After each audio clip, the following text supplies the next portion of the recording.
Welcome to the Learning Pines YouTube. We hope this video helps. In this video, I will show how to make cheesecake graham bars.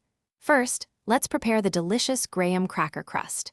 You'll need 1 1/2 cups of finely crushed graham cracker crumbs, 1/4 cup of melted butter, and 1/4 cup of granulated sugar. Mix these ingredients thoroughly, then press the mixture firmly into the bottom of a 9 by 13-inch baking pan.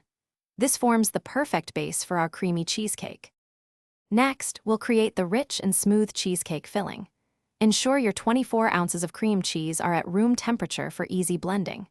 Beat the cream cheese until it's wonderfully smooth, then gradually add 3/4 cup of sugar, 2 large eggs, and 1 teaspoon of vanilla extract. Mix just until combined, being careful not to overmix. Gently pour this creamy mixture over your prepared graham cracker crust. Now it's time to bake our cheesecake bars to perfection. Preheat your oven to 325 degrees Fahrenheit. Bake the bars for 25 to 30 minutes or until the edges are set and the center has a slight, gentle jiggle. Once baked, let them cool completely on a wire rack for at least 1 hour. Then, refrigerate for a minimum of 4 hours, or even better, overnight, for the best texture.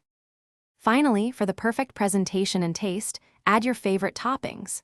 Fresh berries, a drizzle of chocolate sauce, or a dollop of whipped cream all make fantastic choices.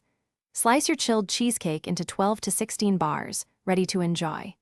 Don't forget to check the description below for a link to a great book that can truly change how you think about money, plus other deals. Store any leftovers in an airtight container in the refrigerator. Thanks for watching. Consider subscribing if we helped you.